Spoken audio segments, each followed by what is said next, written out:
Hello friends, this is SP Singh and welcome to smarter everyday. प्यारे दोस्तों, बात करेंगे डीएलएड प्रथम सेमेस्टर में जो आपका फर्स्ट पेपर है बाल विकास एवं सीखने की प्रक्रिया। इसकी ये जो राजन सीरीज है इसको हम लोग कवर कर रहे हैं, ठीक है। और ये पार्ट 4 है, आर सीरीज यानी कि राजन सीरीज का ये पार्ट 4 है। इससे पहले 3 पार्ट में यानी 3 वीडियोस अपलोड हो चुके हैं। उनको अगर आपने नहीं देखा है तो प्लेलिस्ट बनी हुई है, वहाँ से आप देख सकते हैं। ये 2024 नया संस्करण का सीरीज है और इसमें हम लोग पहले अतिलघुत्तरीय कवर करेंगे सारे, और आज की इस क्लास में अतिलघुत्तरीय सारे कंप्लीट हो जाएंगे, ठीक है। इसके बाद नेक्स्ट क्लास जो रहेगी पेपर फर्स्ट की, उससे हम लोग लघुत्तरीय प्रश्न डिस्कस करने वाले हैं, ठीक है। तो आइए शुरू करते हैं। इससे पहले 91 यानी कि 91 क्वेश्चन आपके 3 जो है क्लास में कवर हो चुके हैं। आज आपका पार्ट 4 रहेगा। उन 3 पार्ट को नहीं देखा है तो जरूर देखिएगा। फर्स्ट क्वेश्चन आपके सामने, अभिप्रेरणा को परिभाषित कीजिए। अभिप्रेरणा आपका इंस्पिरेशन होता है, मोटिवेशन होता है। तो कहते हैं कि अभिप्रेरणा को अंग्रेजी में मोटिवेशन कहते हैं। जब हम लोग अपने आप को कभी कमज़ोर समझने लगते हैं, असहाय समझते हैं, तो कोई मोटिवेशनल वीडियो देखते हैं तो अपने आप को मोटिवेट कर लेते हैं, फिर लगता है कि अब हम भी कर सकते हैं। यह अंग्रेजी के शब्द मोटिवेशन का हिंदी रूपांतरण है। अभिप्रेरणा से क्रियाशीलता व्यक्त हो जाती है। जब हम मोटिवेट हो जाते हैं तो फिर अपने आप को समझते हैं कि नहीं, जब ये कर सकता है तो हम क्यों नहीं, फिर से हम अपने काम में लग जाते हैं। अभिप्रेरणा अधिगम का सहायक अंग है, क्योंकि मोटिवेट होकर के फिर से हम अपनी लर्निंग को शुरू कर देते हैं। तो जो अभिप्रेरणा है वो अधिगम में हेल्प करती है। जॉनसन के अकॉर्डिंग अभिप्रेरणा सामान्य क्रियाकलापों का प्रभाव है। ओके, अभिप्रेरणा क्या है? जो सामान्य क्रियाकलाप है उनका प्रभाव है और जो मानव व्यवहार को उचित मार्ग पर ले जाती है। मोटिवेशनल वीडियो को देख करके हम कई बार हमारे अंदर एक आग सी जो है जल उठती है कि बताओ, जब ये व्यक्ति कर सकता है तो हम क्यों नहीं कर सकते। उससे पहले हम अपने आप को असहाय समझ रहे थे कि यार हमसे ना हो पाएगा, लेकिन अब लगता है कि हम ही हैं जो ये काम कर सकते हैं। तो ये हमको सही मार्ग पर ले आती है। अगर हम मार्ग भटक जाते हैं तो ये हमको सही मार्ग पर लाती है। कौन? Inspiration, motivation. बाल मनोविज्ञान की आवश्यकता क्यों है? क्यों जरूरी है बाल मनोविज्ञान? आजकल के समय में प्रारंभिक शिक्षा बाल केंद्रित है। जो प्रारंभिक शिक्षा है, कक्षा 1 से 5 तक की जो शिक्षा है बाल केंद्रित है, यानी कि बालक की रुचि, क्षमता, योग्यता के हिसाब से पढ़ाओ। इसमें बालक को मुख्य केंद्र मान करके शिक्षा दी जाती है, यानी कि यहाँ पे जो प्रथम स्थान है वो बालक का होता है और टीचर का स्थान गौण होता है, यानी सेकेंडरी होता है। इसलिए बालक के मनोविज्ञान को जानना आवश्यक समझा जाता है। मनोविज्ञान को जानने का मतलब है कि बालक की रुचि क्या है, बालक चाहता क्या है, उसकी आवश्यकता क्या है। यदि बालक होमवर्क नहीं करके ला रहा है तो आप कम से कम ये जानने का प्रयास करें कि आखिर होमवर्क इसका हो क्यों नहीं रहा है, इसके पीछे रीजन क्या क्या है। इसको कोई व्यक्तिगत समस्या है, पारिवारिक समस्या है, सामाजिक समस्या है, क्या है, ठीक है। तो उसके हिसाब से आप उसको पढ़ाइए, समझाइए, जिससे बाल केंद्रित हित शिक्षा की व्यवस्था सफलतापूर्वक की जा सके। तो बालक के मनोविज्ञान को जानना आवश्यक समझा जाता है, जिससे कि बाल केंद्रित हित शिक्षा की व्यवस्था सफलतापूर्वक की जा सके। नेक्स्ट क्वेश्चन कहता है 94, किस विधि के द्वारा मनोवैज्ञानिक कारक से उसके अभिभावक अथवा अध्यापक से साक्षात्कार है? ये तो क्वेश्चन ही गलत है, क्वेश्चन में ही कुछ नहीं है। अगला देखिए, वंशानुक्रम का अर्थ स्पष्ट कीजिए। और ये कह रहा है किस अथवा अध्यापक से साक्षात्कार है, तो साक्षात्कार विधि के द्वारा। ये क्वेश्चन समझा, क्वेश्चन में ये है ही नहीं कि कौन किसका इंटरव्यू ले रहा है, क्वेश्चन ही गलत है। वंशानुक्रम का अर्थ स्पष्ट कीजिए। वंशानुक्रम होता क्या है? आनुवंशिक लक्षणों का एक पीढ़ी से दूसरी पीढ़ी में ट्रांसफर होना, पहुंचना ही वंशानुक्रम कहलाता है। जैसे आपके जो पिताजी के जो गुण हैं, जो उनके जो भी विशेषताएं हैं वो आपके अंदर आ जाना, ठीक है। ये क्या है? ये वंशानुक्रम होता है। ये यानी कि पीढ़ी दर पीढ़ी ट्रांसफर होता रहता है। आपके दादाजी के गुण पिताजी में आए, पिताजी से आपके अंदर आए, आपसे आगे अपने बच्चों में ट्रांसफर हो जाएंगे। रूथ बेनेडिक्ट कहते हैं कि वंशानुक्रम माता पिता से संतान की प्राप्त होने वाले गुणों का नाम है। जो माता पिता से संतान को जो गुण प्राप्त होते हैं वही वंशानुक्रम कहलाते हैं। क्वेश्चन कहता है मनोवैज्ञानिकों के अनुसार बाल विकास की कितनी अवस्थाएं होती हैं? बाल विकास की मुख्य रूप से 3 अवस्थाएं होती हैं, शैशवावस्था, बाल्यावस्था, किशोरावस्था। शैशवावस्था का समय 0 से 5 वर्ष, बाल्यावस्था का समय 6 से 12 वर्ष, किशोरावस्था का समय 12 से 18 वर्ष। इसमें 1-2 साल का हेरफेर हर जगह देखने को मिल जाता है। बाल विकास के कौन कौन से पक्ष हैं? देखिए, बाल विकास में आपका शारीरिक विकास, मानसिक विकास, भाषा विकास, संवेगात्मक विकास और सामाजिक विकास, ये सारे डेवलपमेंट आ जाते हैं। यानी कि बालक में जो सर्वांगीण विकास होता है उसमें यही सब आ जाते हैं। बालक का शारीरिक, मानसिक, भाषा विकास, संवेगात्मक विकास, सामाजिक विकास, आध्यात्मिक विकास, चारित्रिक विकास, हर तरीके का विकास होना। शारीरिक विकास को प्रभावित करने वाले कौन कौन से कारक हैं? बच्चे की जो फिजिकल ग्रोथ है उस पर किन किन चीज़ों का प्रभाव पड़ता है? एक तो वंशानुक्रम का प्रभाव पड़ता है। यदि पिताजी की हाइट अच्छी है, बॉडी अच्छी है, तो बालक भी उस तरीके की उसकी भी बॉडी हो जाएगी। कई बार ये भी देखा जाता है कि जिस बच्चे की माता का जो कद है वो छोटा है तो बच्चे भी छोटे कद के रह जाते हैं। ठीक है, तो इसका प्रभाव पड़ता है। वातावरण, आप किस तरीके के एटमॉस्फेयर में रह रहे हैं उसका प्रभाव पड़ता है आपकी ग्रोथ पर। पौष्टिक भोजन का बहुत प्रभाव पड़ता है। यदि बालक को अच्छा पौष्टिक भोजन नहीं मिल पा रहा है तो उसकी फिजिकल ग्रोथ रुक जाती है। अभ्यास और खेलकूद भी इस पर डिपेंड करता है। यदि आप सही नींद नहीं ले रहे हैं, प्रॉपर आपको रेस्ट नहीं मिल रहा है, तो भी आपकी फिजिकल ग्रोथ पर प्रभाव पड़ेगा, रुक सकती है फिजिकल ग्रोथ। ठीक है, आपका स्वास्थ्य खराब हो सकता है। प्रमुख रूप से संवेग कितने प्रकार के हैं? संवेग मुख्यतः 3 प्रकार के होते हैं, क्रोध, भय और प्रेम। आगे बढ़ते हैं। अगला क्वेश्चन कहता है बाल विकास की प्रमुख अवस्थाओं की सीमा क्या है? जो मैंने अभी बताया पीछे, शैशवावस्था 0 से 5, बाल्यावस्था 6 से 12 वर्ष तक होती है, किशोरावस्था 12 से 18 होती है। ठीक है, आगे बढ़ते हैं। मैंने कहा ना एक साल का डिफरेंस आपको हर जगह देखने को मिल जाएगा। क्वेश्चन कहता है 19, 22, 23 में पूछा गया है अधिगम का अर्थ स्पष्ट कीजिए, यानी कि आखिर अधिगम है क्या? आइए थोड़ा सा अधिगम के बारे में डिटेल में समझ लेते हैं। मनुष्य एक अधिगमशील प्राणी है और अधिगम प्रक्रिया उसके जन्म से ही नहीं बल्कि माँ के गर्भ से ही प्रारंभ हो जाती। बालक जो है वो माँ के गर्भ से ही सीखना शुरू हो जाता है। महाभारत में वीर अभिमन्यु ने माँ के गर्भ में ही चक्रव्यूह तोड़ने का ज्ञान प्राप्त कर लिया था। यह अधिगम का एक प्रत्यक्ष उदाहरण माना जाता है। अधिगम जो है, जो लर्निंग है, ये जीवन पर्यंत चलने वाली प्रक्रिया है। यानी कि हम जीवन भर कुछ ना कुछ सीखते रहते हैं। यानी कि कुल मिलाकर के गर्भ से कब्र तक चलती है ये प्रोसेस। मनुष्य जीवन भर कुछ ना कुछ सीखता ही रहता है। ओके, और आगे बढ़े तो अधिगम के स्वरूप की अगर बात की जाए तो अधिगम जो है एक मानसिक प्रक्रिया है। ठीक है, अधिगम की प्रक्रिया में 2 तत्व निहित होते हैं, परिपक्वता और पूर्व अनुभव से लाभ उठाने की योग्यता। बालक के अंदर जब मैच्योरिटी आ जाती है तो उसका अधिगम जो है वो स्थायी होने लगता है और जो उसने पहले जिस तरीके की प्रॉब्लम को फेस किया है, फिर उसको जिस तरीके से सॉल्व किया है, वहाँ से उसको एक्सपीरियंस मिला। अब जो नई प्रॉब्लम आएगी उसमें उसको वहाँ से हेल्प मिलेगी। ठीक है, अब जैसे आगे बढ़े, उदाहरण के तौर पर यहाँ पे समझाया गया है, जलती मोमबत्ती को देख करके बालक छूने का प्रयास करता है, छूते ही उसका हाथ जल जाता है और उसे बड़ा कड़वा कटु अनुभव होता है। फिर वह कभी भी उसके पास नहीं जाता क्योंकि उसने अपने अनुभव से सीख लिया कि आग उसे जला देगी। पहले बच्चे को बड़ा मजा आ रहा था मोमबत्ती को पकड़ने में, जब जल गया तो ये हाल हुआ, बाद में दूर से नमस्ते है ना, दूर से देख रहा है उसको कि बस हाथ नहीं लगाना, क्योंकि यहाँ पे उसका अधिगम हो गया। अब यहाँ पे भी देखिए, यहाँ पे क्या है, वो एक्सपीरियंस होल्डर है। अब उसको यहाँ पे अनुभव हो गया। जब अनुभव हो गया तो यहाँ से वो उस अनुभव से लाभ उठा रहा है। ठीक है, सीखना संपूर्ण जीवन चलता है, सीखना ही परिवर्तन है। जब आप सीख जाते हैं, अधिगम हो जाता है, तो आपके अंदर परिवर्तन दिखाई देता है। ठीक है, तो ये है यहाँ पे अधिगम का अर्थ हमारा क्लियर हो गया। वातावरण का अर्थ स्पष्ट कीजिए। वातावरण क्या है? सामान्य रूप से वातावरण हमारे चारों ओर विद्यमान वह सभी वस्तुएं हैं जो कि हमें प्रभावित करती हैं। सिंपल सी बात है। जीन पियाजे ने बौद्धिक विकास की कितनी अवस्थाओं का वर्णन किया है? जीन पियाजे ने बौद्धिक विकास की 4 अवस्थाओं का वर्णन किया है। कितनी? 4 अवस्थाओं का।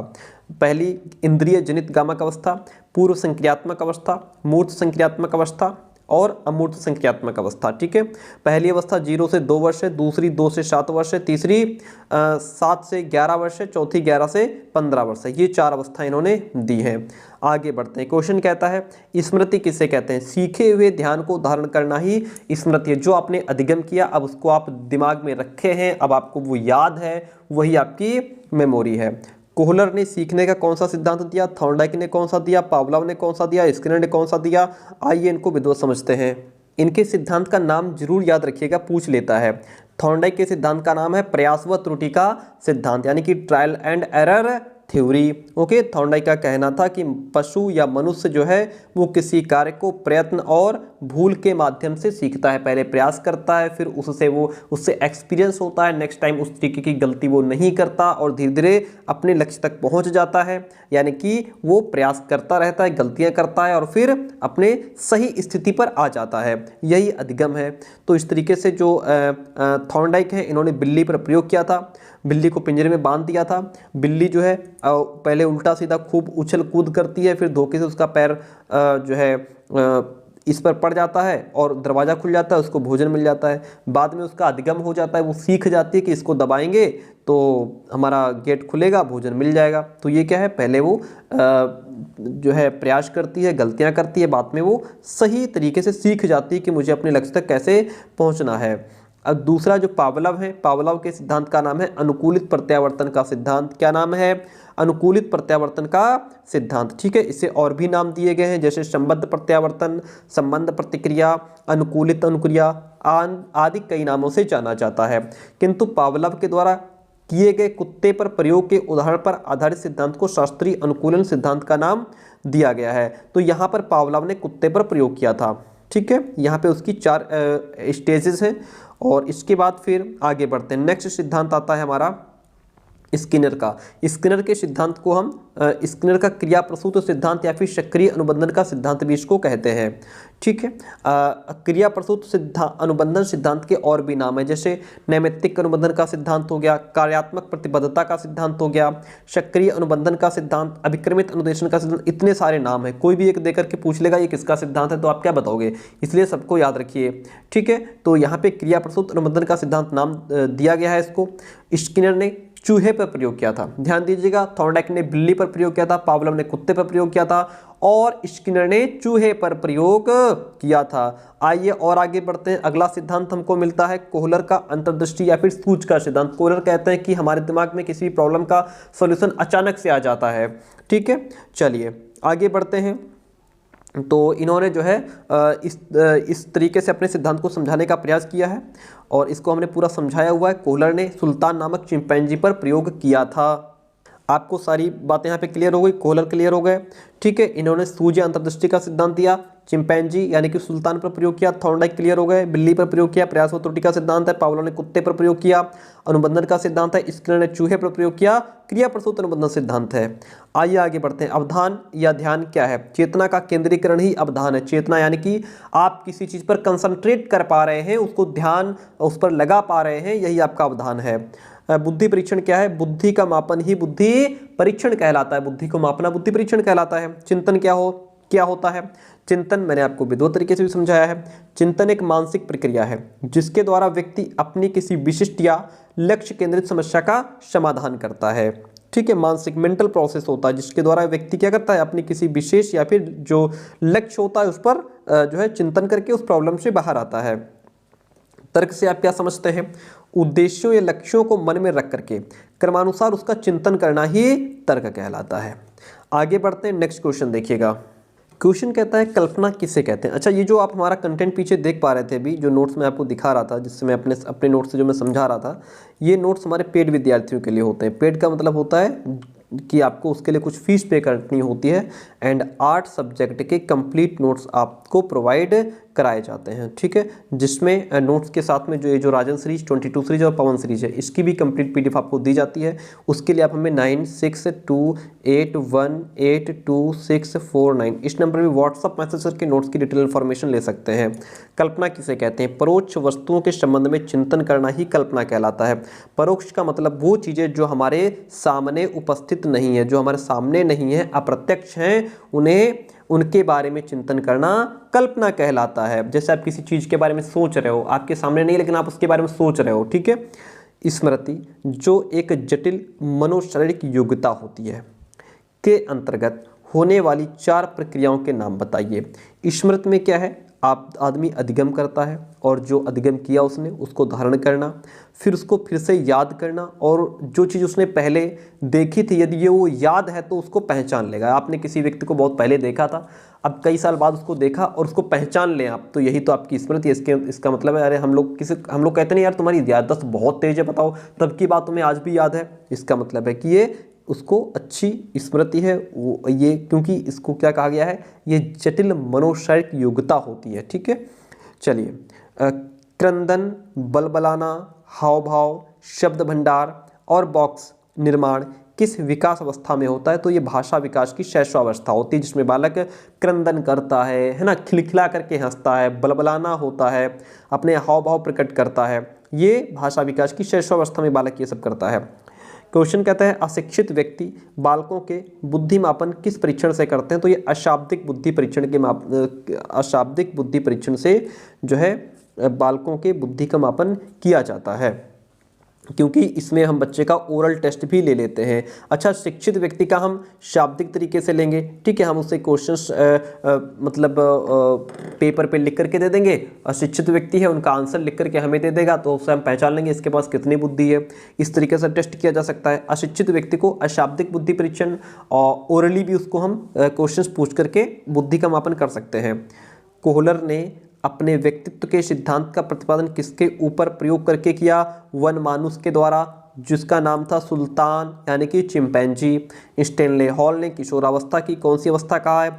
स्टेनले हॉल ने किशोरावस्था को जो है तनाव, संघर्ष, विरोध की अवस्था कहा है। बड़े तनाव, तूफान और विरोध की अवस्था, संघर्ष की अवस्था कहा है। हल ने सीखने का कौन सा सिद्धांत प्रतिपादित किया है? हल ने सीखने का प्रबलन का सिद्धांत प्रतिपादित किया है। अगला क्वेश्चन कहता है गुथरी का सीखने का सिद्धांत बताइए। तो गुथरी का जो सीखने का सिद्धांत है उसको समीपता का सिद्धांत कहा गया है। संज्ञानात्मक विकास का सिद्धांत किसका है? तो ये तो जीन पियाजे का है। सामाजिक विकास के सिद्धांत का प्रतिपादन किसने किया था? वाइगोत्स्की ने किया था। सामाजिक विकास के सिद्धांत का प्रतिपादन वाइगोत्स्की ने किया था। आइए वाइगोत्स्की के बारे में थोड़ा समझाते हैं। देखिए, ये है आपके सामने लेव वाइगोत्स्की का सामाजिक सांस्कृतिक सिद्धांत। इनके सिद्धांतों को क्या नाम दिया गया है? सोशियो कल्चरल थ्योरी यानी कि सामाजिक सांस्कृतिक सिद्धांत। ठीक है, ये कहते हैं कि जो बालक है वह समाज के संपर्क में आकर के ही बेहतर तरीके से सीखता है। ठीक है, ये कहते हैं कि बालक का जो विकास है वो सामाजिक अंतःक्रिया के बाद ही होता है। जीन पियाजे का कहना है कि पहले बच्चे का विकास होता है, फिर उसके अंदर लर्निंग होती है, फिर अधिगम होता है। वाइगोत्स्की कहते हैं कि पहले बच्चा समाज से अधिगम करता है, फिर उसमें विकास होता है। ठीक है, यहाँ पे जो पिक्चर्स आप देख पा रहे हैं इनका मतलब यहाँ पे ये है कि जिस प्रकार के लोगों के साथ हम रहेंगे उसी प्रकार के हम हो जाएंगे। यानी कि बालक के संगी साथी जिस तरीके के होंगे बालक भी वैसा ही होगा। यदि साथी उसके पढ़ने वाले हैं तो बालक भी पढ़ने वाला हो जाएगा। यदि और क्योंकि यहाँ पे बच्चा समाज के साथ संपर्क कर रहा है, समाज के साथ हंस खेल कूद रहा है, तो समाज का प्रभाव उस पर नजर आएगा। आप पढ़ने में अच्छे थे, साथ ही आपको मिल गए बाहर मुर्गा बनने वाले, तो चौथे दिन पता लगेगा आप भी बाहर क्लास से बाहर खड़े हो। तो ये क्या है कि हम समाज से संपर्क करते हैं, समाज से अंतःक्रिया करते हैं, जिस प्रकार के समाज में रहते हैं उसी तरीके का हमारा भी डेवलपमेंट होता है और हम भी वैसे ही बन जाते हैं। यहाँ पे इनका कहने का मतलब है कि बालक का जो विकास है वो सामाजिक अंतःक्रिया के बाद होता है, पहले वो समाज से संपर्क स्थापित करता है। ठीक है, चलिए, तो वाइगोत्स्की ने बालक के ज्ञान के विकास में भाषा, सामाजिक विकास और सांस्कृतिक एवं ऐतिहासिक संदर्भ को बहुत अधिक महत्व दिया है। वाइगोत्स्की का मानना था कि मनुष्य की गतिविधियां या एक्टिविटीज सामाजिक परिप्रेक्ष्य में ही संभव है, ना कि समाज से अलग रह करके। उनका सबसे महत्वपूर्ण विचार अंतरक्रिया और अन्योन्य क्रिया पर था, यानी कि हम सभी एक दूसरे के साथ इंटरेक्शन करते हैं, एक दूसरे के साथ सामंजस्य स्थापित करते हैं, इंटरेक्शन करते हैं, तभी हम सीखते हैं। ठीक है, हम एक दूसरे से अंतरक्रिया या अन्योन्य क्रिया करते हैं और इसके द्वारा ही हम सीखते भी हैं। ठीक है, इनके दो बहुत महत्वपूर्ण कॉन्सेप्ट थे, एक तो जेडपीडी था, दूसरा पाड़िया ढांचा था। पाड़िया ढांचा का मतलब ये होता है कि जिसमें हम जो है बालक की टेम्पररी हेल्प करते हैं कुछ समय के लिए और फिर बालक जो है अपना काम स्वयं कर लेता है। यहाँ पे पिताजी साइकिल पकड़ करके उसको सिखा रहे थे, जब वो चलाना सीख गया छोड़ दिया, बालक अपने आप चला रहा है, यानी कि ये टेम्पररी हेल्प है। ठीक है, फिर इन्होंने जो है भाषा पर काफी जोर दिया है। तो यहाँ पे अगर अकॉर्डिंग टू क्वेश्चन बात करें तो सामाजिक सांस्कृतिक विकास का सिद्धांत जो है वाइगोत्स्की ने दिया है। अगला क्वेश्चन कहता है वह प्रवृत्ति जो बालक में होने पर किसी वस्तु, व्यक्ति या प्रतिक्रिया के प्रति ध्यान केंद्रित करता है और उससे उसका लगाव हो जाता है, उसे हम इंटरेस्ट कहते हैं, उसे हम रुचि कहते हैं। अगला क्वेश्चन 125 क्वेश्चन है, जब बालक किसी तथ्य या कार्य को दूसरे बालक के तथ्य या कार्य को देख करके उसकी तरह सीखता है तो यह सीखने की कौन सी विधि कहलाएगी? ये सीखने की अनुकरण विधि कहलाएगी। प्यारे दोस्तों क्या कहलाएगी? ये निरीक्षण नहीं, ये अनुकरण विधि कहलाएगी। ठीक है। अगला क्वेश्चन, अन्य बातों के समान होने पर बालक कई बार अभ्यास करते करते कोई चीज सीख ले तो सीखने के यह विधि थॉर्नडाइक की किस विधि के अंतर्गत आएगी? तो थॉर्नडाइक ने प्रयत्न एवं भूल का सिद्धांत दिया था, ट्रायल एंड एरर थ्योरी दी थी, ये उसके अंतर्गत आएगा। अगला क्वेश्चन कहता है, जब एक कुत्ते के सामने पहली घंटी बजाई जाती है फिर उसी के सामने भोजन का टुकड़ा दिया जाता है और कुत्ता लाड़ स्रावित करता है, यह प्रक्रिया कई बार होने के बाद प्रयोगकर्ता द्वारा घंटी बजाने की बिना भोजन दिए ही कुत्ते के द्वारा लाड़ स्राव करना किसके और कौन से सिद्धांत के अंतर्गत आता है? तो यह संबद्ध प्रतिक्रिया का सिद्धांत, जो पावलोव का सिद्धांत जिन्होंने कुत्ते पर प्रयोग किया था, ये उनके सिद्धांत की बात हो रही है। इसको एक बार पूरा समझ लीजिएगा, हमने कराया हुआ है। जीन पियाजे ने बालक के संज्ञानात्मक विकास के अंतर्गत अनुकूलन क्रिया का विभाजन किन दो उप प्रक्रियाओं में किया है? तो वो आत्मीकरण और व्यवस्थापन में किया है। जीन पियाजे द्वारा प्रतिपादित बालक के संज्ञानात्मक विकास से संबंधित तीसरी अवस्था जो है वो मूर्त संक्रियात्मक अवस्था है, कॉन्क्रीट ऑपरेशनल स्टेज कहते हैं इसको, या पीरियड भी कहते हैं। बालक के संवेगात्मक विकास से संबंधित विकासात्मक सिद्धांत का प्रतिपादन जीन पियाजे ने किया था। गिलफोर्ड ने बुद्धि के त्रिआयामी सिद्धांत के अंतर्गत किन तीन विधाओं में मानसिक योग्यता को बांट दिया है? तो एक तो विषय वस्तु है, दूसरी संक्रिया है, तीसरा उत्पाद है। युंग ने सामाजिक अंतरक्रिया के आधार पर व्यक्तित्व को किन किन भागों में वर्गीकृत किया है? तो व्यक्तित्व जो होता है वो इन्होंने तीन भागों में बांटा है, एक तो अंतर्मुखी, दूसरा बहिर्मुखी, और जिसमें अंतर्मुखी बहिर्मुखी दोनों के गुण पाए जाएं वो उभयमुखी होता है। अंतर्मुखी व्यक्ति अपने आप से मतलब रखता है, फालतू किसी से बोलना चालना नहीं है। बहिर्मुखी व्यक्ति जिससे मिलेगा उससे हेलो हाय हो जाएगी, ठीक है, और आपसे मिलने पर लगेगा कि यार ऐसा लग रहा है इसको हम पहले जानते हैं।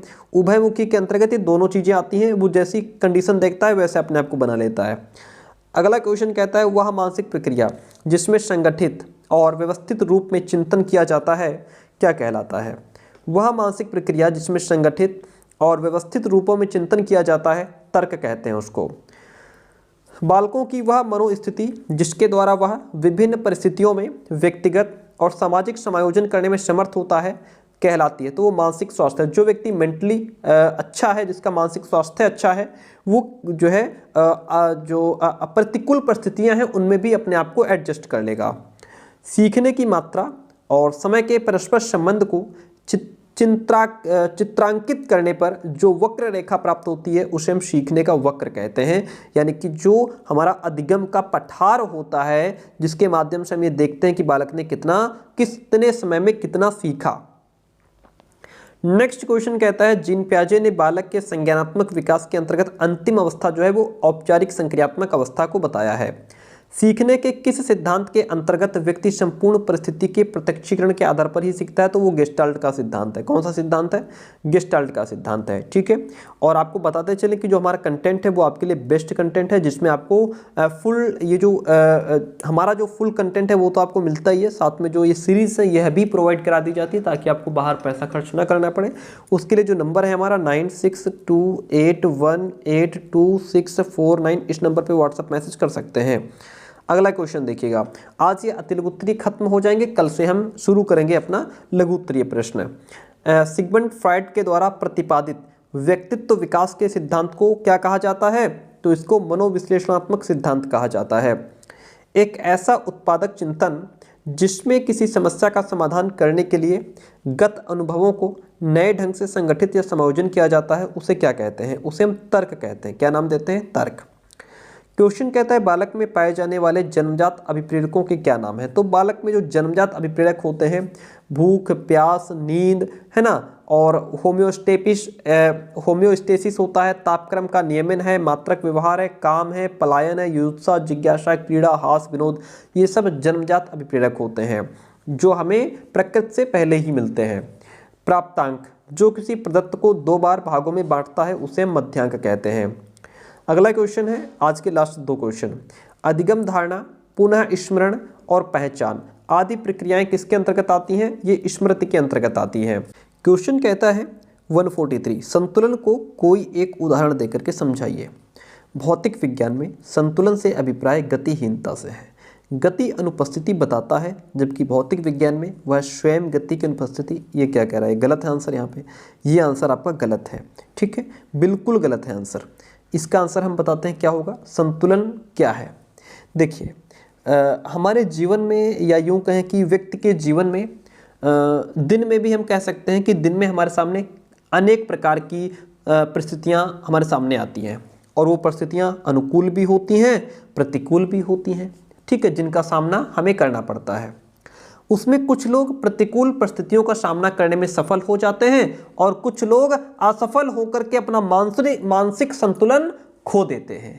ठीक है, और लड़ाई झगड़ा कर बैठते हैं। तो यही संतुलन है जो अपनी प्रतिकूल परिस्थितियों में भी अपने आप को संतुलित बनाए रखे, बैलेंस में रखे, वो सफल हो जाता है। और जो असंतुलित हो जाता है, जो संतुलन खो बैठता है, वो जो है क्या हो जाता है, उसके साथ गलत हो जाता है। वो अपना मानसिक संतुलन खो करके गलत काम कर बैठता है। ठीक है, तो यही हमें यहाँ पे लिखना है। ये आंसर आपका गलत है। और जो आपका ये राजन सीरीज है, इसके अति लघुत्तरी खत्म हो गए। अब नेक्स्ट क्लास से हम लघुत्तरीय प्रश्न इसके डिस्कस करेंगे। ठीक है, थैंक यू सो मच।